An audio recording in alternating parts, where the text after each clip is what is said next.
ಹಾವೇರಿ ಜಿಲ್ಲೆ ಹಾನಗಲ್ ತಾಲೂಕಿನ ಆಡೂರು ಗ್ರಾಮದಲ್ಲಿ ಬಿಜೆಪಿ ಅಭ್ಯರ್ಥಿ ಹಾವೇರಿ ಲೋಕಸಭಾ ಕ್ಷೇತ್ರದ ಬಿಜೆಪಿ ಅಭ್ಯರ್ಥಿ ಬಸವರಾಜ ಬೊಮ್ಮಾಯಿ ಅವರು ಮತಯಾಚನೆಯನ್ನ ಮಾಡಿದ್ದಾರೆ.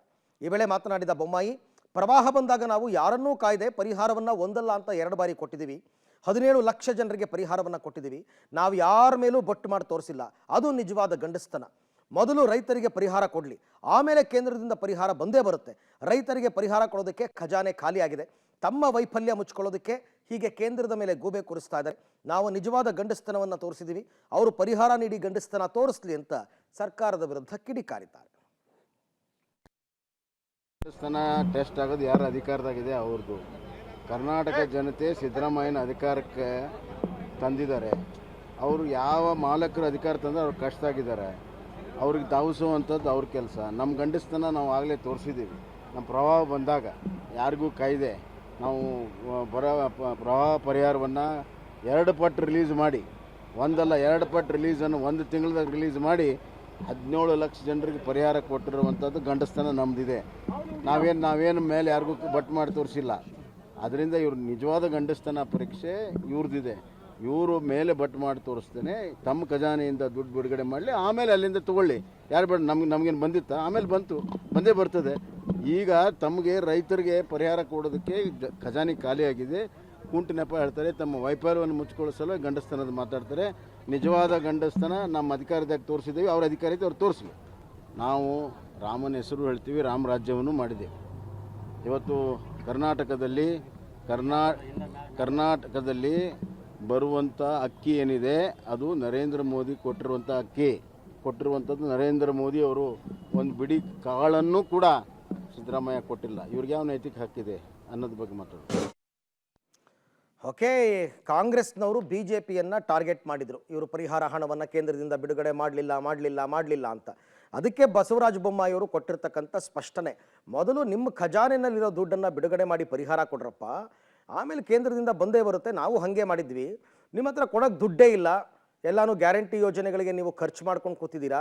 ಇಂಥ ಸಂದರ್ಭದಲ್ಲಿ ಬಹಳ ಕಷ್ಟ. ಹಾಗಾಗಿ ಈಗ ಚುನಾವಣೆ ಕೋಡ್ ಆಫ್ ಕಂಡಕ್ಟ್ ಕೂಡ ಇರೋದ್ರಿಂದ ದೊಡ್ಡ ಮಟ್ಟದಲ್ಲಿ ಹಣವನ್ನು ರಿಲೀಸ್ ಮಾಡೋಕ್ಕಾಗಲ್ಲ. ಹಾಗಾಗಿ ಬಿಜೆಪಿ ಮೇಲೆ ನೀವು ಗೂಬೆ ಕೂರಿಸ್ತೀರಾ ಅಂತಕ್ಕಂಥದ್ದು ಬಸವರಾಜ ಬೊಮ್ಮಾಯಿ ಅವರ ಆರೋಪ. ಕೋಲಾರ ಕಾಂಗ್ರೆಸ್ನಲ್ಲಿ ಭಿನ್ನಮತ ಮತ್ತು ಗುಂಪುಗಾರಿಕೆ ಅಭ್ಯರ್ಥಿಯ ನಾಮಪತ್ರ ಸಲ್ಲಿಕೆ ವೇಳೆ ಕೂಡ ಮುಂದುವರೆದಿದೆ. 2 ನಾಮಪತ್ರಗಳನ್ನು ಸಲ್ಲಿಕೆ ಮಾಡಿ ಕೋಲಾರ ಜಿಲ್ಲಾ ಕಾಂಗ್ರೆಸ್ನಲ್ಲಿರ್ತಕ್ಕಂಥ ಭಿನ್ನಮತ ಅಂತಕ್ಕಂಥದ್ದು ಪ್ರದರ್ಶನಗೊಂಡಿದೆ. ಈ ಕಾಂಗ್ರೆಸ್ನ ಗುಂಪುಗಾರಿಕೆಯನ್ನು ಬಂಡವಾಳ ಮಾಡಿಕೊಂಡು NDA ಮೈತ್ರಿಕೂಟ ಲೇವಡಿ ಮಾಡಿದೆ. ಕಳೆದ ಬಾರಿ ಲೋಕಸಭಾ ಚುನಾವಣೆಯಲ್ಲಿ ಸುಮಲತಾ ವಿರುದ್ಧ ಸುಮಲತಾ ಹೆಸರಿನಲ್ಲಿ 3 ಜನರು ನಾಮಪತ್ರ ಸಲ್ಲಿಕೆ ಮಾಡಿದರು. ಇದೀಗ ಸ್ವಲ್ಪ ಭಿನ್ನ ರಣತಂತ್ರವನ್ನು ಅನುಸರಿಸಿ ಮಾಜಿ ಸಿಎಂ ಕುಮಾರಸ್ವಾಮಿ ನಾಮಪತ್ರ ಸಲ್ಲಿಸಿದ ಬಳಿಕ HD ರೇವಣ್ಣ ಎಂಬ ಹೆಸರಿನ ಅಭ್ಯರ್ಥಿ ನಾಮಪತ್ರ ಸಲ್ಲಿಸಿದ್ದಾರೆ. ಹಾಸನ ಮೂಲದವರಾದ HD ರೇವಣ್ಣ ಚನ್ನರಾಯಪಟ್ಟಣದ ಕೋಡಿಹಳ್ಳಿ ಗ್ರಾಮದ ದೊಡ್ಡೇಗೌಡ್ರ ಎಂಬುವರ ಪುತ್ರ. ಇವರು ಕೂಡ ನಾಮಪತ್ರ ಸಲ್ಲಿಸಿದ್ದಾರೆ. ಮತ್ತೊಂದು ಕಡೆ ಹೈ ವೋಲ್ಟೇಜ್ ಕ್ಷೇತ್ರ ಬೆಂಗಳೂರು ಗ್ರಾಮಾಂತರ ಕ್ಷೇತ್ರದ ಮೈತ್ರಿ ಅಭ್ಯರ್ಥಿ ಡಾಕ್ಟರ್ CN ಮಂಜುನಾಥ್ ಸೇರಿ 4 ಜನರು ಮಂಜುನಾಥ್ ಹೆಸರಿನ ಅಭ್ಯರ್ಥಿಗಳು ನಾಮಪತ್ರ ಸಲ್ಲಿಸಿದ್ದಾರೆ. ಬಹುಜನ ಭಾರತೀಯ ಜನತಾ ಪಕ್ಷದ ಅಭ್ಯರ್ಥಿ ಡಾಕ್ಟರ್ CN ಮಂಜುನಾಥ್, ಸ್ವತಂತ್ರ ಅಭ್ಯರ್ಥಿಗಳಾಗಿ Manjunath N, Manjunath C, N Manjunath ನಾಮಪತ್ರವನ್ನು ಸಲ್ಲಿಸಿದ್ದಾರೆ. ಇದೇ ರಣತಂತ್ರವನ್ನು ಕಳೆದ ಬಾರಿ ಮಂಡ್ಯದಲ್ಲೂ ಕೂಡ ಅನುಸರಿಸಿದರು. ಆದರೂ ಸುಮಲತಾ ಅವರು ಗೆಲುವು ಸಾಧಿಸಿದರು. ಇದೀಗ ಬೆಂಗಳೂರು ಗ್ರಾಮಾಂತರ ಕ್ಷೇತ್ರದ ಮತದಾರರು ಹೆಂಗೆ ಪ್ರತಿಕ್ರಿಯಿಸ್ತಾರೆ ಅಂತ ಕಾದು ನೋಡಬೇಕು. ನಮ್ಮ ರಾಜ್ಯದ ಜನರಿಗೆ ಡಾಕ್ಟರ್ ಮಂಜುನಾಥ್ ಯಾರು ಓಟ್ ಹಾಕಬೇಕು, ಯಾವ ಚಿಹ್ನೆಗೆ ಹಾಕಬೇಕು ಅಂತ ಗೊತ್ತಿಲ್ಲದೆ ಇರೋಷ್ಟು ದಡ್ರೇನಲ್ಲ. ಯಾಕೆಂದರೆ ಕಳೆದ ಬಾರಿ ಸುಮಲತಾ ಅವರ ಹತ್ರ ಇದು ವರ್ಕೌಟ್ ಆಗಿಲ್ಲ. ಈ ಸರ್ತಿ ಏನಾಗುತ್ತೆ ನೋಡೋಣ. ಇನ್ನು ರಾಜ್ಯದಲ್ಲಿ ಈಗಾಗಲೇ ನಿಮಗೆ ಗೊತ್ತಿದೆ, ಬಿಜೆಪಿ ಮತ್ತು JDS ಅವರು ಚುನಾವಣಾ ಪೂರ್ವ ಮೈತ್ರಿಯನ್ನು ಮಾಡಿಕೊಂಡಿದ್ದಾರೆ. ಇದರಿಂದ ಮಂಡ್ಯ ಕ್ಷೇತ್ರ JDS ಪಾಲಾಗಿದೆ. ಕುಮಾರಸ್ವಾಮಿ ಅವರು ಅಭ್ಯರ್ಥಿಯಾಗಿದ್ದಾರೆ. ಆದರೆ ಟಿಕೆಟ್ ಕೈ ತಪ್ಪಿದ್ರಿಂದ ಹಾಲಿ ಸಂಸದೆ ಸುಮಲತಾ ಕೊಂಚ ಅಸಮಾಧಾನವನ್ನು ವ್ಯಕ್ತಪಡಿಸಿದರು. ಕೆಲವರಂತೂ ಪಕ್ಷೇತರರಾಗಿ ಸ್ಪರ್ಧೆ ಮಾಡ್ತಾರೆ ಅಂತಲೂ ಕೂಡ ಮಾತನಾಡ್ಕೊಳ್ತಾ ಇದ್ರು. ಆದರೆ ಮೊನ್ನೆ ಮಂಡ್ಯದಲ್ಲಿ ಬೆಂಬಲಿಗರ ಸಭೆ ನಡೆಸಿದ ಸುಮಲತಾ ಈ ಎಲ್ಲದಕ್ಕೂ ತೆರೆ ಎಳೆದು ಬಿಜೆಪಿ ಸೇರುವ ನಿರ್ಧಾರವನ್ನು ಘೋಷಣೆ ಮಾಡಿದರು. ಅದರಂತೆ ಇವತ್ತು ಸಂಸದೆ ಸುಮಲತಾ ಅಂಬರೀಶ್ ಬಿಜೆಪಿಗೆ ಸೇರ್ಪಡೆಯಾಗ್ತಾ ಇದ್ದಾರೆ. ಇವತ್ತು ಮಧ್ಯಾಹ್ನ 12 ಗಂಟೆಗೆ ಬಿಜೆಪಿ ಕಚೇರಿಯಲ್ಲಿ ನಾಯಕರ ಸಮ್ಮುಖದಲ್ಲಿ ಕಮಲವನ್ನು ಹಿಡಿಯಲಿದ್ದಾರೆ. ಈ ಬಗ್ಗೆ ಟ್ವೀಟ್ ಮಾಡಿರುವ ಸುಮಲತಾ, ಮಂಡ್ಯದ ಅಭಿವೃದ್ಧಿಯೇ ನನ್ನ ಮೂಲ ಮಂತ್ರವಾಗಿಸಿಕೊಂಡು ನಿಮ್ಮೆಲ್ಲರ ನೆಚ್ಚಿನ ಪ್ರಧಾನಮಂತ್ರಿಗಳಾದ ಮೋದಿಯವರು ಮತ್ತೊಮ್ಮೆ ಪ್ರಧಾನಿ ಆಗಬೇಕು ಅಂತ ಬಿಜೆಪಿ ಸೇರೋದಾಗಿ ಘೋಷಣೆ ಮಾಡಿದ್ದೆ. ಈಗ ನಾಯಕರ ಸಮ್ಮುಖದಲ್ಲಿ ಬಿಜೆಪಿಗೆ ಸೇರ್ಪಡೆಯಾಗ್ತಾ ಇದ್ದೀನಿ.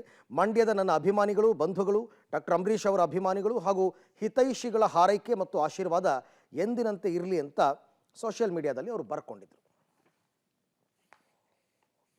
ಸುಮಲತಾ ಅಂಬರೀಷ್ ಅವರು ಪಕ್ಷೇತರರಾಗಿ 2019ರಲ್ಲಿ ಗೆದ್ದಾಗಲೂ ಕೂಡ ಹೆಚ್ಚು ಕಡಿಮೆ BJP ಮತ್ತು ಕಾಂಗ್ರೆಸ್ನವರು ಅವರಿಗೆ ಇಂಡೈರೆಕ್ಟಾಗಿ ಸಪೋರ್ಟ್ ಮಾಡಿದರು. BJP ಅವರು ಡೈರೆಕ್ಟಾಗಿ ಸಪೋರ್ಟ್ ಮಾಡಿದರು, ಕಾಂಗ್ರೆಸ್ನವರು ಇಂಡೈರೆಕ್ಟಾಗಿ ಸಪೋರ್ಟ್ ಮಾಡಿದರು. ಈ ಸರ್ತಿ ಅವರು ಅಧಿಕೃತವಾಗಿ BJPಗೆ ಸೇರ್ತಾ ಇದ್ದಾರೆ, ಬಟ್ ಚುನಾವಣೆಗೆ ಸ್ಪರ್ಧೆ ಮಾಡ್ತಿಲ್ಲ.